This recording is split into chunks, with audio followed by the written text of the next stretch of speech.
Bon dimanche tout le monde, ça va bien? Un bon dimanche en votre compagnie. On est bénis de revenir chez vous de cette façon. On veut dire merci aussi à Samuel et à Nancy pour le temps de louange qu'on a eu.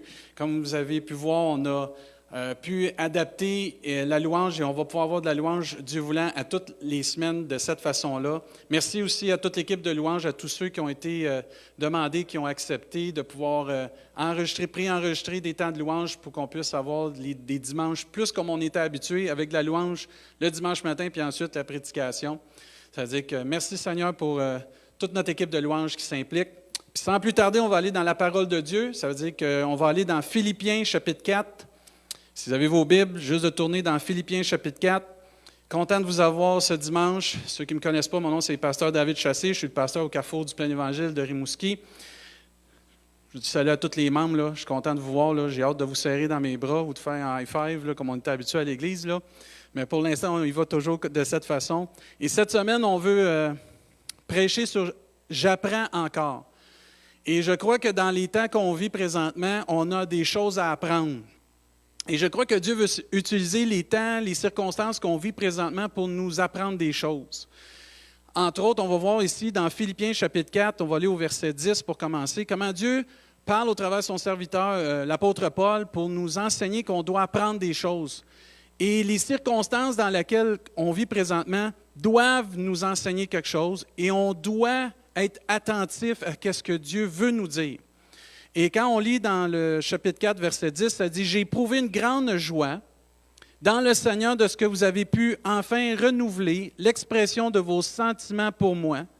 Vous y pensiez bien, mais l'occasion vous manquait. » Je pense qu'on est tous comme l'apôtre Paul, on a hâte que tout le monde, on va pouvoir exprimer notre sentiment de se revoir un jour, là, de se revoir un jour tous ensemble à l'Église, de se revoir tous ensemble réunis.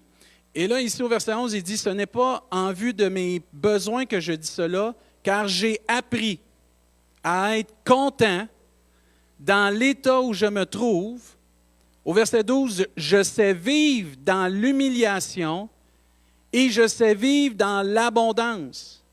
En tout et partout, j'ai appris à être rassasié et à avoir faim, à être dans l'abondance et à être aussi dans la disette. » Verset 13, un des versets qu'on connaît beaucoup, « Je puis tout par celui qui me fortifie. Cependant, vous avez bien fait de prendre part à ma détresse. Vous le savez vous-même, Philippiens, au commencement de la prédication de l'Évangile, lorsque je partis de la Macédoine, aucune Église n'entra en compte avec moi pour ce qu'elle donnait et recevait. » Verset 16, « Vous fûtes les seuls à le faire, car vous m'envoyâtes déjà à Thessalonique et à 2 reprises de quoi pourvoir à mes besoins. Ce n'est pas que je recherche les dons, mais je recherche, ça c'est très important ce matin, le fruit qui abonde pour votre compte. » Verset 18, « J'ai tout reçu et je suis dans l'abondance. J'ai été comblé de biens en recevant par Épaphrodite, tout le monde le connaît celui-là, ce qui vient de vous comme un parfum d'une bonne odeur, un sacrifice que Dieu accepte et qui lui est agréable. Et mon Dieu, amen, pourvoira à tous vos besoins selon sa richesse, avec gloire en Jésus-Christ, à notre Dieu. Et paix soit la gloire au siècle des siècles. Et tout le monde dit à la maison, amen. On est bénis. Et même dans la saison qu'on vit présentement, on doit apprendre des choses. On doit connaître des choses. On doit savoir des choses. Paul avait appris ici des choses. Il savait comment vivre dans son époque quand il était dans l'humiliation et quand il était dans l'abondance. Et on doit, malgré nos circonstances qu'on vit présentement, aller de l'avant, continuer d'avancer spirituellement, mais aussi d'avancer dans la vie de tous les jours. Ce n'est pas parce que notre environnement est arrêté qu'il faut vivre un désert spirituel ou vivre un désert de progression et de grandir personnellement. Ce n'est pas l'environnement qui détermine ma croissance, c'est mon désir d'aller de l'avant et mon désir de m'attacher à Jésus-Christ et de servir Jésus-Christ et de grandir avec Jésus-Christ qui devrait nous pousser à aller de l'avant et non l'environnement dans lequel on vit ou dans la circonstance qu'on vit. Parce que Paul il dit « J'ai appris des choses, que je puis tout par celui qui me fortifie dans ce que je vis dans l'humiliation ou quand je vis dans l'abondance, peu importe. Et Dieu nous donne la capacité de vivre dans l'humiliation quand on en a moins, et il nous donne aussi la capacité de vivre dans l'abondance aussi quand on en a plus pour pouvoir donner aux autres et pouvoir être un instrument entre ses mains. Puis il faut apprendre le contentement. Oh, ça, ce n'est pas un mot qu'on aime dire souvent, le contentement. De se contenter. C'est important d'apprendre à être content. Paul, il dit, ici au verset 11, « Ce n'est pas en vue de mes besoins que je dis cela, car j'ai appris à être content.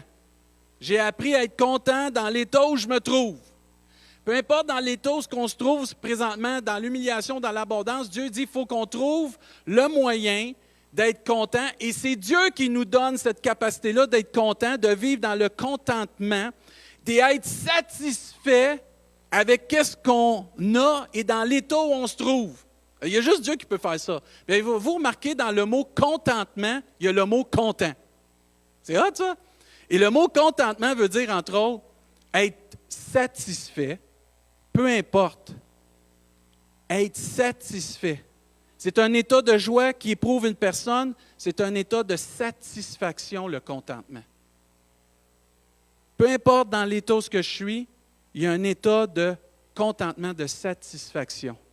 Je dois apprendre, on doit apprendre, peu importe qu'est-ce qui arrive en entour de nous, de vivre dans le contentement et d'être content. Vous avez dans le verset 4 du chapitre 4, Paul il dit « Réjouissez-vous toujours dans le Seigneur. Je le répète, réjouissez-vous. » Amen. Il dit toujours dans le Seigneur, il faut se réjouir. Et Paul dit « J'ai appris à être content et à être satisfait dans l'état que je me trouve. » Il dit « Je sais vivre dans l'humiliation. » C'est exactement ce qu'il dit au verset 12. « Je sais, j'ai appris à vivre dans l'humiliation et je sais vivre dans l'abondance. » Il dit « Je sais vivre quand j'en ai moins. » Il dit « Je sais vivre aussi quand j'en ai plus. Je sais vivre quand j'en ai moins dans l'humiliation parce que je me tourne vers Dieu puis je me confie en Dieu quand j'en ai moins. Et je sais vivre aussi dans l'abondance parce qu'à ce moment-là, je suis un instrument dans les mains de Dieu pour pouvoir pourvoir à des besoins de d'autres personnes. Et ces choses s'apprennent parce que Paul dit « Je puis tout par celui qui me fortifie. » Je peux, par la force de Dieu, être content quand j'en ai moins et être content quand j'en ai plus. Moi, je dis amen à ça. Dans le psaume 119, au verset 71, ça dit « Il est bon pour moi d'être humilié afin d'apprendre tes prescriptions. » L'humiliation, ce n'est pas quelque chose qu'on aime vivre, mais c'est quelque chose qui fait partie de la vie afin qu'on puisse apprendre. Dieu va même donner dans Deutéronome chapitre 8 au verset 3, « Il t'a humilié, il parle à son peuple, il t'a fait connaître la faim, il t'a nourri de la manne, que tu ne connaissais pas et que tes ancêtres non plus n'avaient pas connu, afin de t'apprendre. » Wow! Dieu s'est servi de cette humiliation-là pour faire apprendre à son peuple quelque chose. Afin de t'apprendre que l'homme ne vivra pas de pain seulement, mais de tout ce qui sort de la bouche de l'Éternel. Amen. Moi, ça me réjouit, ça. Que Dieu veut utiliser des situations dans lesquelles on vit pour qu'on puisse apprendre. Toute chose concourt au bien de ceux qui aiment Dieu, de ceux qui sont appelés selon son dessein, dit l'Éternel. Et il faut apprendre à vivre dans l'humiliation. Pour apprendre, il faut avoir de l'humilité. Quelqu'un qui n'a pas d'humilité n'apprendra pas parce qu'il sait tout, il connaît tout, mais ça prend de l'humilité pour pouvoir apprendre. Il faut apprendre à vivre dans l'humilité pour pouvoir apprendre et comprendre ce que Dieu veut nous enseigner. Il faut de l'humilité pour connaître que je ne sais pas tout, je ne connais pas tout, puis je ne peux pas tout. Et l'humiliation aussi, puis l'humilité est là pour apprendre aussi que je dois compter sur Dieu, puis apprendre à me confier en Dieu. Je ne sais pas si vous avez vécu ça à l'école. La plupart d'entre nous, on a fait des exposés oraux, ou la plupart, vous avez peut-être essayé de prêcher à un moment donné, et là, vous vous préparez, puis là, vous priez, ou peu importe, vous vous préparez ou vous ne préparez pas, puis à un moment donné, vous arrivez, vous faites votre exposé oral, puis ça ne va pas bien. Vous êtes rouge, en sueur, vous postillez, vous arrosez toute la première rangée de toute votre salive, peu importe, ça ne va pas bien, vous oubliez vos notes, le PowerPoint ne va pas bien. Vous vivez une humiliation. Mais cette humiliation-là, qu'est-ce qu'elle va faire? Elle va nous apprendre que la prochaine fois, là, je vais me préparer comme il faut. Mes notes vont être placées, mon PowerPoint va être comme il faut. Je vais me prendre une bouteille d'eau, je vais mâcher de la gomme peut-être avant, je vais réfléchir à ce que je vais dire. Mais cette humiliation-là frappe l'orgueil. Puis l'orgueil en prend un coup. Mais l'humiliation qu'on vit amène une sagesse, une connaissance, un apprentissage. Puis c'est tellement précieux cet apprentissage-là parce qu'après ça, on ne fera pas les mêmes erreurs. Et on se positionne aussi dans le milieu spirituel de cette façon pour pouvoir dépendre de Dieu, au lieu de dépendre de nos propres moyens. Est-ce qu'on va être des auditeurs oublieux? Je prie que non, avec tout ce qu'on vit présentement comme Église, et je parle surtout à notre Église, le Carrefour du Plein Évangile, à tous les membres que j'aime beaucoup, là, que je vous sers, puis je vous envoie un gros hug. Là. Est-ce qu'on va être en mesure d'apprendre de tout ce qu'on vit présentement? Est-ce qu'on va être en mesure, une fois que tout ça va être passé, que si on a vécu un temps d'humiliation ou un temps d'abondance, qu'on va avoir appris à être content dans l'état qu'on est, puis on va avoir appris encore de Dieu, qu'on ne fera pas les mêmes erreurs, qu'on ne viendra pas peut-être à cette consommation ultime qu'on avait ou à cet agenda qui était trop rempli, qu'on n'avait plus de temps pour Dieu, plus de temps pour la famille. Est-ce qu'on va être en mesure d'apprendre qu'on doit vivre dans l'humiliation, puis d'être content avec le peu qu'on a, puis d'être content aussi quand on en a beaucoup, pouvoir donner aux autres? Est-ce qu'on va avoir appris de tout ce qu'on vit présentement, ou ça va juste être quelque chose qui va être passager, puis on n'aura rien retenu? Moi, je crois que Dieu veut qu'on retienne quelque chose. Moi, je crois que Dieu veut qu'on apprenne quelque chose, qu'on revienne à la base de ce qui est important. Dieu est en train d'épurer, je le crois de tout mon cœur, nous ramener à les priorités d'importance dans nos vies. Dieu en premier, notre famille, après ça nos ministères, puis tout ce qui découle après ça. Il y a une hiérarchie de priorités qui doit être vécue par chaque enfant de Dieu. Et je prie que les mauvaises habitudes qu'on avait avec tout ça puissent disparaître et tout ce qui est bon qu'on est en train d'apprendre, qu'on le garde précieusement dans notre cœur et que ça devienne une ligne directrice pour le futur. Parce qu'il faut être ouvert à apprendre de Dieu. Il faut laisser Dieu nous changer, il faut laisser Dieu nous aider à grandir en apprenant à être content et en apprenant à être dans le contentement, dans le peu qu'on a et dans l'abondance qu'on a, peu importe, afin que Dieu accomplisse son plan dans notre vie. Dieu ne nous a pas donné sa parole, que ce soit juste une lecture de soir là, à côté là, de notre lit, puis on met ça, là, puis c'est une belle petite lecture avant de s'endormir. Non, la parole de Dieu est là pour nous guider. La parole de Dieu est là pour amener la vie en nous, frères et sœurs. C'est le pain de vie en passant. La parole de Dieu est là pour nous diriger. Elle est même le miroir qui va refléter la condition de qui on est, de comment on est. Et c'est ça qui est important parce que ce miroir-là va dire, David, dans ta vie, ça, c'est pas bon, retire-le. Mais ça, c'est bon dans ta vie, alimente-le. Pousse là-dedans, puis mets du fruit là-dedans, de l'énergie là-dedans parce que c'est bon. Mais le reste, mets ça de côté. Mais est-ce que je suis prête à apprendre? Est-ce que je suis prête à être content dans l'état que je suis? Est-ce que je suis prête à être comme Paul qui a appris à être satisfait, à vivre de cette façon-là? Moi, ça m'encourage que cet apôtre-là est là, puis il nous le montre. C'est un apprentissage. Et je ne sais pas si vous êtes comme moi, mais un apprentissage, des fois, ça peut être long. Ça peut être pénible, ça peut être difficile, puis ça peut même être douloureux à apprendre des fois. Mais à la fin, c'est bon. À la fin, c'est un bienfait inestimable. C'est d'une nécessité tellement importante parce que ça nous place et ça nous met dans une situation qu'on est en mesure de compter sur Dieu, se tourner vers lui, puis de réussir dans notre vie. Il faut se poser la question ce matin, frères et sœurs. Et toi qui écoutes, là, pose-toi la question, qu'est-ce que tu dois apprendre personnellement de tout ce qu'on vit présentement? Qu'est-ce que tu dois apprendre? Qu'est-ce que Dieu veut te montrer? Qu'est-ce que Dieu veut me montrer? Comment je dois m'adapter? Comment je dois appliquer les choses que Dieu me montre présentement dans ma vie? Pas juste pour maintenant, mais pour l'après. Comment je devrais réagir sur qu'est-ce que Dieu me montre présentement? Soyons intentionnels dans nos temps de prière, frères et sœurs. Soyons honnêtes avec Dieu face à lui. De toute façon, on ne peut rien cacher devant Dieu, il sait toutes choses. Soyons honnêtes, intentionnels et vrais dans nos temps de prière. Laissons l'Esprit de Dieu agir dans nos vies. Laissons la parole de Dieu encore plus agir dans nos vies, afin qu'on puisse dire, je puis tout par celui qui me fortifie. Je peux vivre dans l'état que je suis là, dans l'état d'humiliation, et être heureux. Et je peux vivre dans ce temps d'abondance, puis être heureux quand même. Oh, merci Seigneur qui nous rend capables. Je puis tout par celui qui me fortifie. Dieu nous donne la capacité.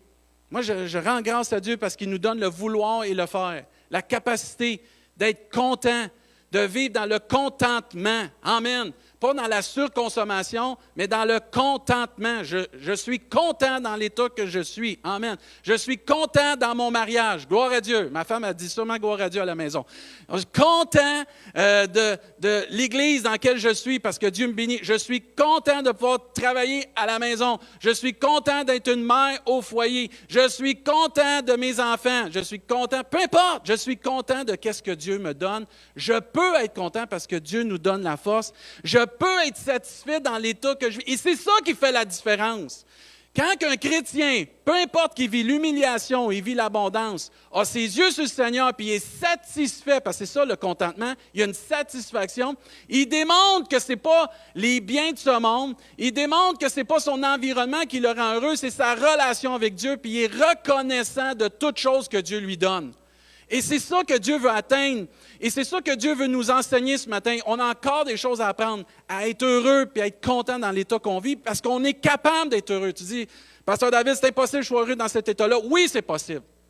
Parce que je puis tout par celui qui me fortifie. Dieu peut te donner, peut et veut nous donner la capacité si nous, on le désire, par exemple. Je ne crois pas qu'on ne peut pas changer. Je ne crois pas qu'on ne peut pas s'adapter, puis je ne crois pas aussi qu'on ne peut pas apprendre. Je crois de tout mon cœur que l'enfant de Dieu peut s'adapter à toute situation à cause de Dieu. Je crois aussi qu'on peut changer dans toutes les situations par la grâce de Dieu, par la force que Dieu nous donne. Et je crois aussi qu'on peut apprendre encore aujourd'hui, même les plus vieux chrétiens, là, que vous êtes là, que vous nous écoutez, là, on est content de vous avoir dans l'Église. On peut apprendre encore, même si ça fait 35 ans qu'on est avec le Seigneur, 50 ans que vous êtes avec le Seigneur. On peut apprendre encore des choses de Dieu parce que Dieu nous donne la capacité. C'est lui qui nous fortifie, puis c'est lui qui veut agir dans nos vies. Et moi, je rends grâce à Dieu. Ouais, mais pasteur, tu ne sais pas dans quel état je suis né, dans quel milieu je suis né, tu ne sais pas mon passé. Je veux juste parler un peu de ça, là. Notre passé, là, écoutez bien, là, notre passé ne détermine pas notre futur. Et notre passé n'est pas garant de notre futur. Quand tu es en Jésus-Christ et quand tu as une relation avec Dieu, amen. J'écoutais un chant cette semaine, puis ça m'a tellement béni, puis il y a une phrase dans ce chant-là qui disait « C'est la grâce de Dieu maintenant ». Parce que cette personne-là a une relation avec Dieu. Il dit, c'est la grâce de Dieu maintenant qui écrit l'histoire de ma vie. Amen. Ce n'est pas mon passé. C'est la grâce de Dieu qui écrit maintenant l'histoire de ma vie. Parce que tout ce qu'on a, c'est par grâce. Dites Amen. Ah, c'est merveilleux.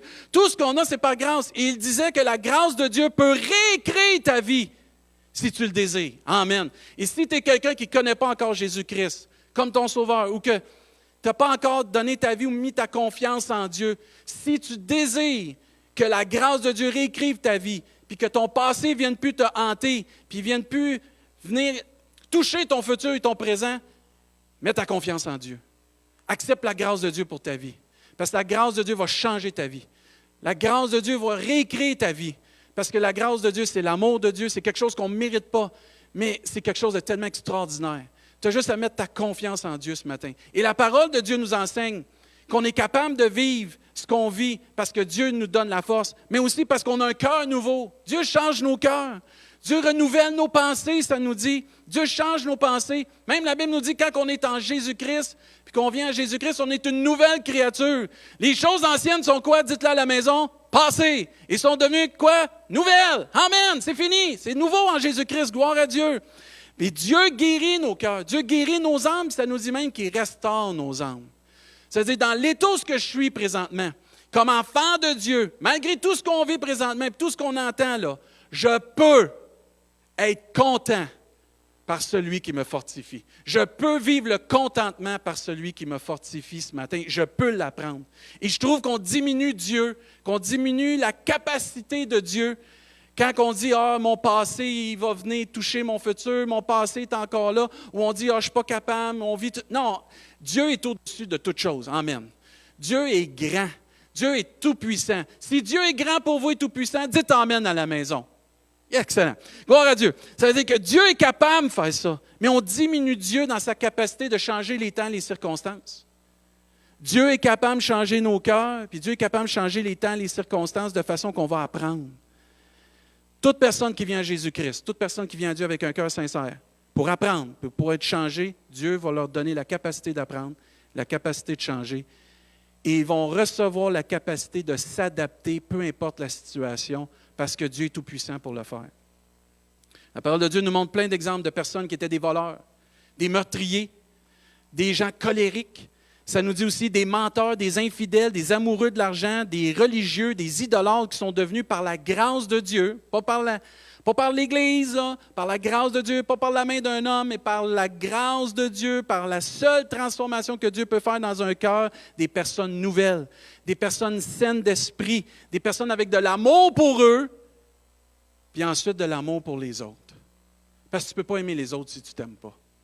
Et quand tu viens à Dieu, il te donne la capacité de t'aimer, malgré ton passé, et d'apprendre à vivre dans l'état que tu es et de cheminer avec Dieu. Frères et sœurs, soyons patients avec nous comme Dieu est patient avec nous. Et si on est trop dur avec nous, si on ne vit pas sur la grâce, on n'y arrivera pas, soyons patients. Vivons avec la grâce de Dieu, vivons avec l'amour de Dieu, puis je puis tout par celui qui me fortifie. Il ne faut pas limiter Dieu ce matin. Il faut laisser faire son œuvre. Puis il ne faut pas se limiter non plus, parce que je puis tout par celui qui me fortifie. Dites-le ce matin, je puis tout par celui qui me fortifie. Amen. Gloire à Dieu. Et un autre point qui est important, c'est au verset 18. J'aime bien ça. On voit ici Paul là, qui prêche l'Évangile, puis il encourage, puis là il dit, j'ai appris à vivre dans l'état où j'ai été content, j'ai appris à vivre dans l'humiliation, j'ai appris à vivre dans l'abondance. Il va dire aussi au verset 12, en tout et partout, j'ai appris à être rassasié, puis à avoir faim, et à être dans l'abondance, et à être dans la disette. Mais au verset 18, il dit, j'ai tout reçu et je suis dans l'abondance. J'ai été comblé de bien en recevant par Épaphrodite ce qui vient de vous comme un parfum d'une bonne odeur. Ah, ça, c'est merveilleux, ça. Un sacrifice que Dieu accepte et qui lui est agréable. Et là, un verset qu'on récite souvent, « Et mon Dieu pourvoira tous vos besoins selon sa richesse et avec gloire en Jésus-Christ. » Et mon Dieu pourvoira tous vos besoins parce que vous pourvoyez aux besoins des autres. Oh. Moi, c'est pas ça qui m'a été enseigné, moi. Moi, je prenais ce verset-là, pasteur, puis Dieu va pourvoir toujours mes besoins. Non. Faut que tu lises ce qui est avant. Parce que tu pourvois aux besoins des autres, là, on parle de quelqu'un qui est dans l'abondance, là, qui vit dans l'abondance. Paul, il dit, j'ai appris à vivre dans l'abondance. C'est-à-dire qu'il y a une manière de vivre quand on est dans l'humiliation, de dépendre de Dieu, mais il y a une manière de vivre aussi quand on est dans l'abondance, c'est de pourvoir aux besoins des autres. Et parce que tu pourvois aux besoins des autres, et parce qu'on pourvoit aux besoins des autres, que moi aussi je pourvois aux besoins des autres, Dieu dit, je vais pourvoir à tes besoins. Oh, ça change toute la game. Change toute la game. Et vous avez l'exemple parfait dans Philippiens là, 2, vous n'êtes pas loin, verset 4. Ça nous dit que chacun de vous, au lieu de considérer ses propres intérêts, considère aussi ceux des autres. Et au verset 5, ayez en vous les sentiments qui étaient en Jésus-Christ. C'est de Jésus tout. Ça vient de lui, ça. Je t'ai pas dit tout cracher, mais ça se dit pas bien, ça. Mais ça vient de Jésus. Il faut avoir les sentiments qui sont en Jésus. Mais il faut apprendre à vivre dans l'abondance. Ça s'apprend, ça aussi. Apprendre à vivre dans l'abondance pour donner aux autres. Dieu va pourvoir mes besoins parce que je pourvois aux besoins des autres, parce que je pourvois aux besoins de quelqu'un. Et ça, c'est un principe biblique que si tu sèmes, tu récoltes. Si tu sèmes peu, tu récoltes peu. Si tu sèmes beaucoup, tu vas récolter abondamment. Et Dieu veut si on est dans une saison d'abondance, Dieu veut qu'on apprenne à redonner. Au-delà du don. Et Dieu ne parle pas du don ici. Dieu, il dit ici, il dit, je veux voir les fruits. Parce qu'au verset 17, il dit, ce n'est pas ce que je recherche, ce n'est pas que je recherche les dons, mais je recherche le fruit qui abonde pour votre compte. Ce n'est pas que le montant ou la grosseur de ce qu'on fait qui est important, c'est le geste, le fruit. C'est le fruit. Dieu veut voir le fruit dans nos vies. Dieu veut voir le fruit d'une vie qui abonde de l'amour de Dieu, des sentiments qui est en Jésus-Christ. Dieu veut voir un apprentissage qui est venu avec le temps, avec une relation avec Dieu, que quand je vis dans l'abondance, je sais vivre dans l'abondance. Il y en a, on a l'abondance, mais on ne sait pas vivre dans l'abondance parce qu'on garde tout pour nous. On se ramasse un gros trésor, mais on ne donne pas jamais à personne. Non, ça, ce n'est pas savoir vivre dans l'abondance. Savoir vivre dans l'abondance, c'est Dieu me donne, je redonne. Dieu me donne abondamment, je redonne abondamment. Ça, c'est savoir-vivre. Et ça, c'est un fruit qui démontre que tu as une relation avec Dieu, que ta foi est en action, que ta foi est poussée par l'amour de Dieu. Amen. Et Dieu veut voir notre amour par nos actions, par nos gestes. Dieu veut voir le témoignage de son œuvre dans nos vies par nos actions. Dieu veut qu'on puisse démontrer la puissance de son amour et de sa parole dans nos vies. On dit qu'on est né de nouveau, on dit qu'on est enfant de Dieu. Et si je vis dans l'abondance puis je donne rien à personne, puis je ne pourvois pas pour un besoin d'un frère, d'une sœur ou de quelqu'un que Dieu me met à cœur, bien, je ne démontre pas que j'ai l'amour de Dieu. Mais si je le fais, par exemple, wow, là, je démontre tout l'amour de Dieu parce que Dieu est généreux. Parce que Dieu, lui, donne abondamment. Dieu, il donne avec abondance. Souvenez-vous d'Abraham. Abraham, il a eu son fils, Isaac, puis à un moment donné, Dieu dit, je veux que tu me le redonnes. Et là, Dieu voulait voir l'obéissance d'Abraham. Et là, Abraham, il était prêt, il s'en allait pour sacrifier son fils, redonner son fils à Dieu. Et qu'est-ce que Dieu dit? Attends. Il dit, je sais que tu me respectes maintenant, que tu crains mon nom, que tu me respectes. Il dit, arrête. Il dit, je vais pourvoir. Il y a un bélier là, va le chercher, sacrifie-le à la place de ton fils. Mais là, je sais que tu me crains. Et il y a peut-être des gens, vous vivez dans l'abondance, que Dieu veut savoir si vous avez la crainte de Dieu, le respect de Dieu, que Dieu est encore premier et que vous ne mettez pas votre confiance dans vos biens matériels, ou on ne met pas notre confiance dans nos biens matériels, ou on ne met pas notre confiance dans notre compte en banque, mais on met notre confiance en Dieu. Et notre amour est pour donner à notre prochain. L'obéissance à la demande de Dieu est tellement importante. C'est un geste d'obéissance de donner quand Dieu nous le demande. Et l'attitude aussi dans laquelle je vais donner est important. Si je donne avec une attitude qui n'est pas de joie, qui n'est pas d'allégresse, qui n'est pas de reconnaissance, ça ne sert à rien. Dieu voit l'attitude aussi. Et l'attitude et l'obéissance vont démontrer, comme on disait tantôt, le fruit dans nos vies. De comment on vit notre amour avec Dieu et de comment elle est notre relation avec Dieu. Qu'est-ce que Dieu désire voir de moi aujourd'hui? Posons-nous cette question. Dans cette saison, là, peut-être que je vis d'abondance, là, qu'est-ce que Dieu désire que je puisse faire avec ce qu'il me demande de faire? La Bible nous enseigne dans Jean chapitre 15 au verset 8, si vous portez beaucoup de fruits, c'est ainsi que mon Père sera glorifié et que vous serez mes disciples. De donner, quand Dieu nous demande de donner pour quelqu'un qui est dans le besoin, c'est de démontrer un fruit et c'est de démontrer qu'on est un disciple de Jésus-Christ et que Dieu soit glorifié. Dieu veut voir des fruits en abondance dans nos vies. Dieu veut qu'on apprenne à savoir vivre dans l'abondance, qu'on apprenne encore que l'œuvre qui est accomplie dans nos vies, la bénédiction qu'il nous donne, que la faveur qu'on a peut-être sur notre vie présentement dans cette saison, parce que tu peux vivre une saison que la faveur de Dieu est sur toi, là, mais que ça vient de Dieu, ça ne vient pas de tes moyens, ça ne vient pas d'autre chose que Dieu, parce que Dieu bénit. Si ma vie porte du fruit, elle va démontrer ma relation avec Dieu, mon obéissance à la parole de Dieu, ma soumission à la volonté de Dieu, et que Dieu a toute la place dans ma vie. Amen. Que tous les sacrifices qu'on peut faire, soit comme qui dit au verset 18, un sacrifice que Dieu accepte et qui lui soit agréable, et juste un petit peu avant, un parfum de bonne odeur. Amen. Moi, j'aspire que notre Église, que chaque enfant de Dieu, du Carrefour du Plein Évangile, entre autres, on puisse apprendre à vivre dans l'humiliation en dépendant de Dieu, mais aussi apprendre à vivre encore dans l'abondance en étant des gens qui vont donner à ceux qui sont dans le besoin et de pourvoir aux besoins de ceux qui sont dans le besoin. Et mon Dieu pourvoira tous nos besoins parce qu'on va pourvoir aux besoins des autres. Que notre obéissance soit un parfum d'une bonne odeur. Que notre obéissance vienne à un sacrifice agréable à Dieu. Vous savez que quand on obéit à Dieu puis qu'on donne selon le cœur de Dieu à des gens qui sont dans le besoin, l'obéissance à ce que Dieu nous demande active le surnaturel dans la vie des autres qui reçoivent et dans notre vie. Parce que Dieu pourvoit tous nos besoins. Puis en même temps, Dieu pourvoit aux besoins des autres. Moi, je me souviens, quand nous, ça a été le temps de venir à Rimouski, je vais toujours me souvenir de ça, on n'avait pas les moyens de s'en venir ici.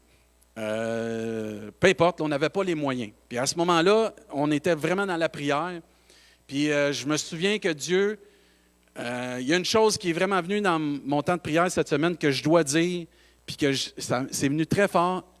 Nous n'avons pas écouté notre portefeuille, on a écouté Dieu. Il y a plusieurs personnes, on écoute notre portefeuille plutôt que d'écouter Dieu. Non.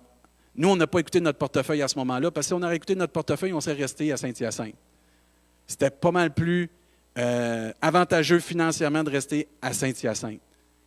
Mais Dieu nous avait dit, c'est ici, puis on avait eu nos confirmations, puis dans nos temps de prière avec Dieu, jamais ça a été un critère l'argent. Ça a été plutôt confirme par des situations qu'on voulait. Et je me souviens, on avait une dette qu'on devait à une personne, puis le Seigneur avait déjà travaillé cette personne-là. On n'avait pas parlé de rien de l'Église ici, là. Puis à un moment donné, pas longtemps avant qu'on prenne notre décision, pas longtemps, on avait même pris notre décision, on avait pris notre décision. Et Dieu avait honoré notre décision parce que cette personne-là nous a remis notre dette au complet. C'est-à-dire, quand tu obéis à Dieu, puis tu mets Dieu en premier dans ta vie, le surnaturel de Dieu, il existe. Puis Dieu peut pourvoir à tous les besoins, selon sa richesse et sa gloire. Et Dieu a pourvu. Nous, on est arrivés, puis quand cette personne a dit « Je vous remets votre dette au complet », ça venait encore plus de confirmer qu'on était à notre place de venir ici, puis on était bénis. Et je me souviens, mon père, quand on avait 5 enfants chez nous, et à un moment donné, mon père, il vivait une saison qui était dans l'humiliation, qu'il y en avait moins. Et à un moment donné, il priait Dieu. Priait Dieu pour que... Il n'y avait pas d'argent pour acheter de l'épicerie. Il n'avait pas d'argent. Puis à un moment donné, Dieu, dans son amour, il priait, lui, puis il y a quelqu'un qui a eu à cœur de venir porter une épicerie. Il a frappé à la porte, puis il a dit, mon papa s'appelle Gérard. Il dit, Gérard, il dit, j'ai à cœur de faire une épicerie pour vous. Ça répondait à son besoin. Quand tu obéis, quand tu es dans une saison d'abondance, tu actives le surnaturel dans la vie de quelqu'un parce que Dieu pourvoit, mais tu vas activer aussi le surnaturel dans ta vie parce que Dieu va continuer de pourvoir pour que tu puisses donner à d'autres. Mais il ne faut pas écouter notre portefeuille. Il faut écouter la voix de Dieu. Si on se fierait à toutes les circonstances qu'on a autour de nous, là, jamais qu'on aiderait quelqu'un ou on ne serait pas porté à aider quelqu'un. On voudrait tout garder notre argent pour nous. Ce n'est pas comme ça que ça marche. Dieu, il ne nous dit pas de regarder aux circonstances. Dieu nous dit de l'obéir puis de regarder à lui. Exemple biblique, on va tourner dans 1 Roi, chapitre 17 pour terminer. 1 Roi, chapitre 17. Une femme qui avait toutes les raisons de ne pas donner, de ne pas pourvoir aux besoins de quelqu'un, de ne pas pourvoir à quelqu'un qui était dans le besoin. Elle avait toutes les raisons. Il y avait une famine, il y avait une sécheresse, il n'y avait rien. Le pays était en sécheresse, il y avait une famine, et Dieu lui demande de donner ce qu'elle lui reste en plus. Elle vit dans un temps d'humiliation, et Dieu lui demande de donner ce qu'elle lui reste. Elle a le choix, là. Et si elle regarde aux circonstances en entour d'elle, elle va dire non, ça ne marche pas. Mais là, elle a fait confiance au Seigneur. Et je pense que la plupart d'entre vous, vous allez comprendre c'est qui. C'est la veuve de Sarepta. Et on lit dans 1 Roi, chapitre 17, on va commencer à lire au verset 8. C'est-à-dire, alors la parole de l'Éternel lui fut adressée, on parle du prophète Élie, en ces mots, « Lève-toi, va à Sarepta, qui appartient à Sidon, et demeure là. Voici, j'ai ordonné à une femme veuve de te nourrir. » Il se leva, il alla à Sarepta. Comme il arrivait à l'entrée de la ville, voici, il y avait là une femme veuve qui ramassait du bois. Et il l'appela et dit, « Va me chercher, je te prie, un peu d'eau dans un vase afin que je boive. » Au verset 11, elle alla en chercher et il l'appela de nouveau. Il dit, « Apporte-moi, je te prie, un morceau de pain dans ta main. » Elle lui répondit, « L'Éternel, ton Dieu est vivant. » Ah, ça, j'aime ça. Mais c'est le reste, ça n'a pas de l'air à coordonner avec. Hein? Je n'ai rien de cuit, je n'ai qu'une poignée de farine dans un pot et peu d'huile dans une cruche. Et voici, je ramasse 2 morceaux de bois, puis je rentrerai et je préparerai cela pour moi et pour mon fils. Nous mangerons après quoi et nous mourrons. C'est la réalité, là. Elle était pour mourir, elle dit, c'est fini, il y a une sécheresse, mais on a ça, là. C'est fini, puis toi, tu me demandes ça. Élie lui dit au verset 13, « Ne crains point, amen.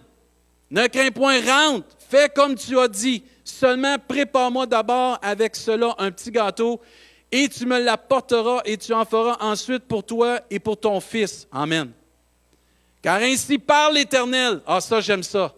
Quand tu obéis à Dieu, c'est parce que Dieu t'a donné une parole. Tu n'y vas pas par les sentiments, tu n'y vas pas par pitié, tu y vas par obéissance. C'est exactement ce que cette femme a fait. Et c'est exactement ce que Élie a fait, parce qu'Élie s'est dirigé vers cette femme-là. Et Dieu lui a dit de faire quelque chose de spécifique. Et là, Dieu parle à cette femme. Et il lui dit, ne crains point, rentre, fais comme tu as dit, seulement prépare-moi d'abord avec un petit gâteau et tu me l'apporteras et tu en feras ensuite pour toi et pour ton fils. Car ainsi parle l'Éternel, le Dieu d'Israël, la farine. Ah, ça, c'est merveilleux.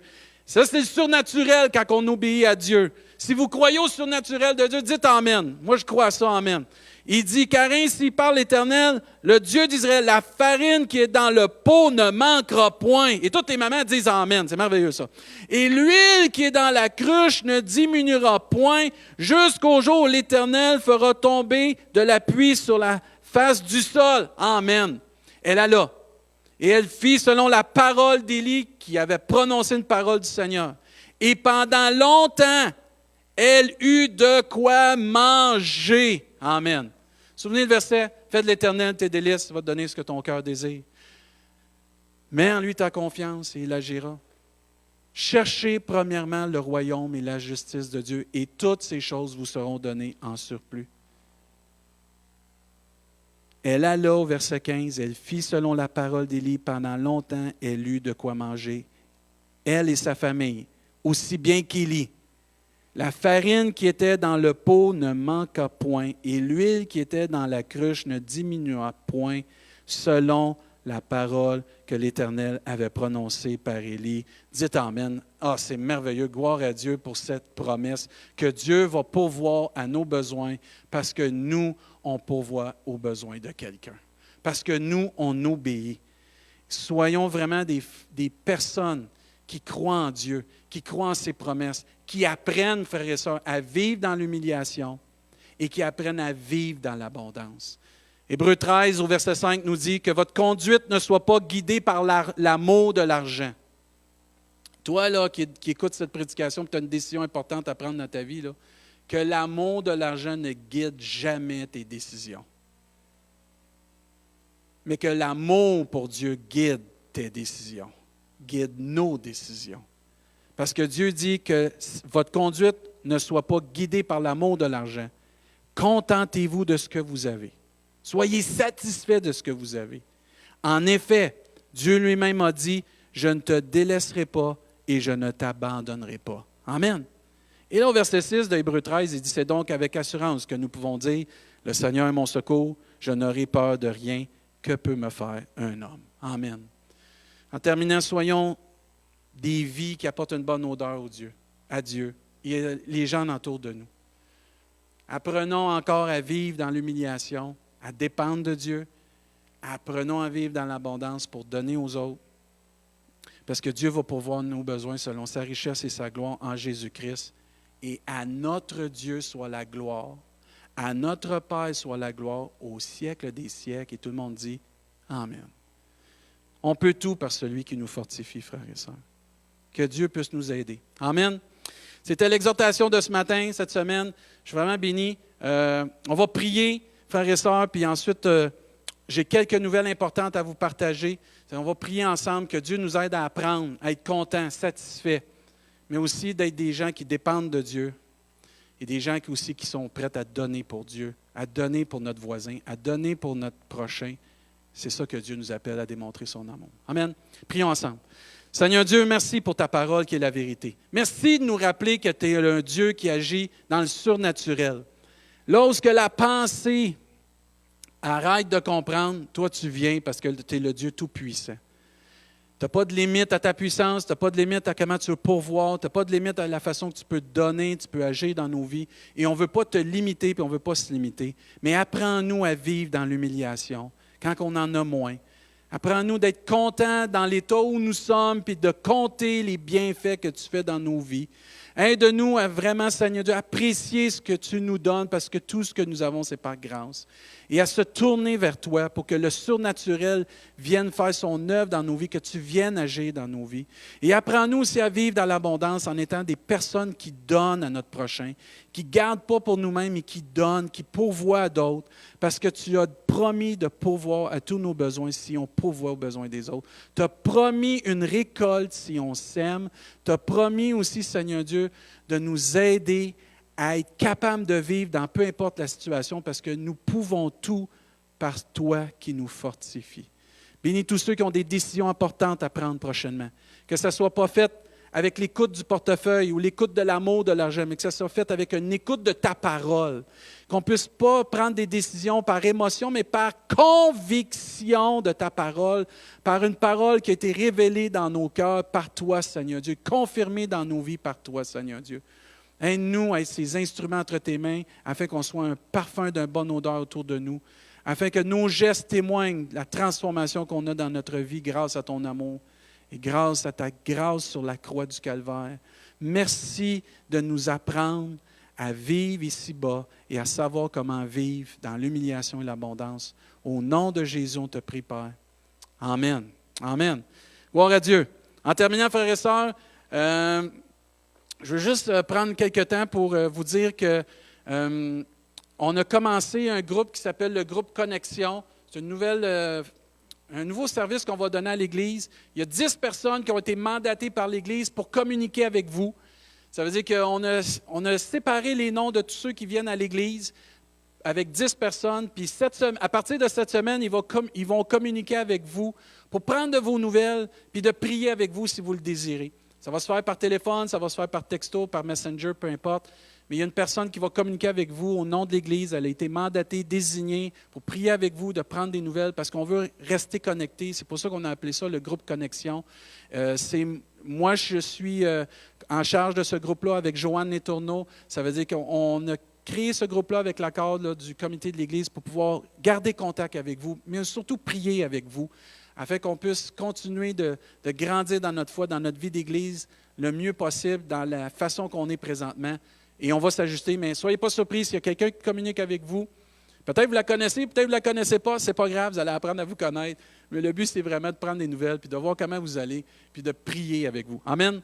Je tiens aussi à partager qu'on a André Larocque et Pauline qui ont vendu leur maison, ça ne fait pas si longtemps que ça, et ils vont déménager dans 2 semaines proche de Montréal. Ils vont retourner dans leur patelin où ils ont la famille. Si vous avez à cœur de leur écrire, ils sont sur Facebook, sur Messenger, juste pour leur dire un petit coucou. Hier, ils sont venus nous voir. Là. Inquiétez-vous pas, on avait les distances. Là. Tout était correct, là. Mais on a pu prier à distance avec eux. Puis, je te salue, André, je te salue, Pauline. On est vraiment contents que Dieu a permis qu'on puisse se connaître. Puis, on a prié pour eux, pour que Dieu puisse les bénir dans leur déménagement. Ça veut dire, ils déménagent, si je ne me trompe pas, le 30 avril. Si vous avez à cœur juste de leur écrire, là, ça serait apprécié pour leur souhaiter un bon déménagement, puis vraiment prier pour eux dans cette étape-là aussi de transition pour eux. Je voudrais aussi, avant qu'on aille dans les choses régulières, je voudrais remercier et valoriser une personne en particulier ce matin. Je méditais puis je priais beaucoup cette semaine. Vous savez, depuis qu'on est rendu en ligne comme ça, on est vraiment privilégié d'avoir des personnes qui nous aident à être en ligne. Et tous les techniciens de son, tous les techniciens multimédia, je voudrais les remercier, mais je voudrais remercier Israël. Israël, je veux te louanger ce matin, je veux te remercier. Là, je le regarde, là, il est en arrière, là, c'est mon chum, là, on est des partenaires les dimanches. Mais Israël, je veux te dire merci. Parce que si Dieu ne t'aurait pas donné tous ces dons-là, on ne pourrait pas être comme ça. Puis frères et sœurs, si vous avez à cœur, prenez un temps juste de dire merci à Israël. Il y a Alex qui va s'impliquer aussi pour nous aider là, pour les enregistrements de la louange. Merci à nos techniciens de son qui s'impliquent. Merci à tous ceux qui peuvent s'impliquer de toutes les façons. Merci au groupe Connexion, tous ceux qui ont accepté de prendre des nouvelles des gens. Je vous remercie parce que plus on travaille ensemble, plus on va voir la gloire de Dieu. Ça veut dire merci encore Israël pour tout ce que tu fais, puis que Dieu te le rende au centuple. Je sais que tu le fais de bon cœur, mais je tenais à te le dire parce que ça fait au moins un mois là, que tu travailles fort. Là, que Dieu puisse te récompenser et te bénisse abondamment. N'oubliez pas, si vous avez besoin, les membres de notre Église, le Carrefour de l'Espoir, il est là. C'est des cartes cadeaux pour les gens qui seraient dans le besoin à l'épicerie. C'est des cartes cadeaux à l'épicerie. Des membres de notre Église, vous avez juste à communiquer avec moi. N'oublions pas de rester connectés les uns les autres ensemble, frères et sœurs. N'oublions pas de s'appeler, de prendre des nouvelles. Prenons un temps de prier avec les frères et les sœurs. Merci à tous ceux qui donnent en ligne. Merci à tous ceux que vous envoyez vos chèques par la poste à l'Église. Merci à tous ceux que vous continuez de pourvoir aux besoins de l'Église. On vous remercie du fond du cœur. On vous remercie encore d'être fidèles à Dieu. Ça veut dire que continuons, frères et sœurs, d'être fidèles. Puis merci à tous ceux aussi qui s'impliquent. Ça veut dire que la semaine prochaine, je vais prêcher sur « J'ai tout pleinement en lui ». Je vous encourage vraiment à être là. On va avoir un autre bon temps dans sa présence. N'oublions pas, mercredi, ça va être de la louange en rediffusion. les capsules pour les enfants, pour le groupe des parents privés sur Facebook le jeudi. On a notre jeunesse qui font les vendredis du live et on se revoit dimanche prochain. Ça veut dire que Dieu vous bénisse, frères et sœurs. Merci d'avoir été là ce matin. Puis on se garde dans la prière. On va y arriver par la grâce de Dieu, frères et sœurs. Merci encore. Soyez bénis. À la semaine prochaine.